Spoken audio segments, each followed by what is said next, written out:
is first, you have to be conscious about the fact that God gave you the ability to get what you want out of life. He doesn't want your life to be bad.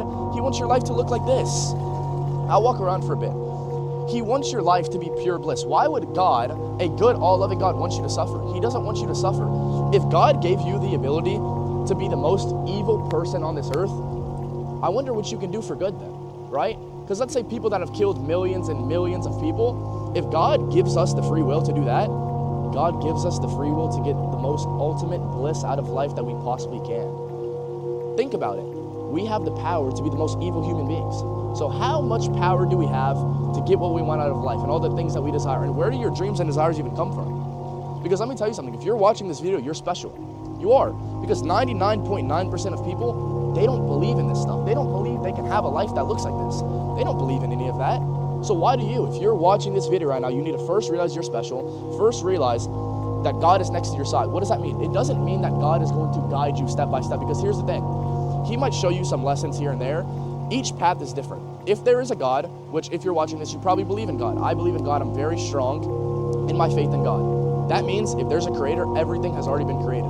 So there's a million different versions of yourself. Millions of different versions of yourself. You choose which one you go down. And let's say you go down this one, or let's say you go down this one. This one you'll have different lessons. This one you'll have different lessons. If you think God is just guiding you and you're using God as a cop-out saying like, oh, I'll get rich whenever God wants me to. My life will get better whenever God wants me to. He gave you the power to get it yourself. It's not like don't stop using God as a cop-out whenever you're saying, oh, my life is shit right now, but God's got me. What do you mean God's got you? God's got you as in He gave you the Spirit of God inside of Him. He gave you the power to create your own reality. That's what I did. That's why I have my dream life. I'm 20 years old. I dropped out of high school at 17 with a 1.7 GPA. I'm living proof, and how strong that your faith in God can take you. And that doesn't mean that my faith in God means, hey God, let me get my dream life, please. When I pray, do you think I pray to get my dream life? You know what I do? You take what's yours. God has already created every possibility of your life.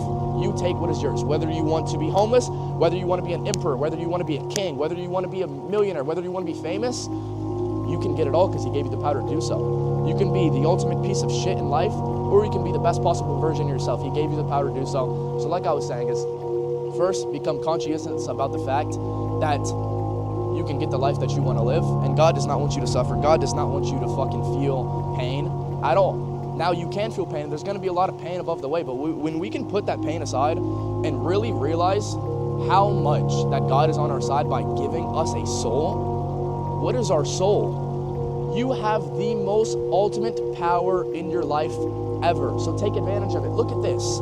This seems like a dream. I'm 20 years old. Like I said, I dropped out of high school. The one thing that got me here, it wasn't hard work. Hard work doesn't matter. It's all in the mind.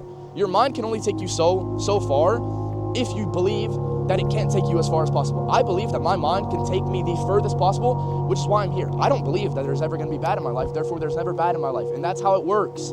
If only you knew how strong our mind is. But it goes more to the mind. It goes way deeper than just the mind. Because like I was talking about, your soul, the kingdom of heaven is within. That means you have a sense of perfectness to us. So if we can go away from our human desires, let me give Jesus as an example. Every religion says He was perfect. Every single religion says that He did not sin. He was perfect. Everyone uses Him as an example. Christianity, that's our God. Islam, they still say that He's a good example. They say He's a prophet, that He still lived a sinless, perfect life.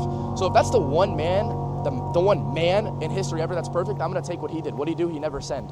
He was completely perfect. So the more we go away from our human desires, the more our soul is connected to God, the more power we have to create what we want. And I created my own reality because I became conscious about the fact that God wants you to live your dream life. He doesn't want you to suffer.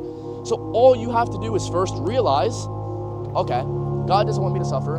God wants me to live my dream life. And God gave you the power to get whatever you want out of life. And like I said, you either create reality or reality creates you. You either choose and go down the path that you want and not say, oh, God's going to take me down the path that I want.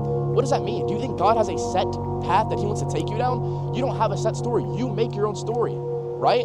So our mind is what creates our reality, right? And obviously it connects with our soul, right? If you talk about the subconscious mind, 10% of the things that we feel and that we think about and like our identity is from our conscious mind. There's 90% from the subconscious mind. It's really windy right now, but the subconscious mind intertwines with the soul. Because we don't know, we can't see that we have a subconscious mind, but we do know it. Like when we dream, what is that? That's not our conscious mind, we're asleep. So your subconscious intertwines with your soul. When you can actually fully make your subconscious mind believe that you are worthy of living this life and you feel like you desire this life, and your subconscious believes it, what's going to happen? You're going to get everything you want.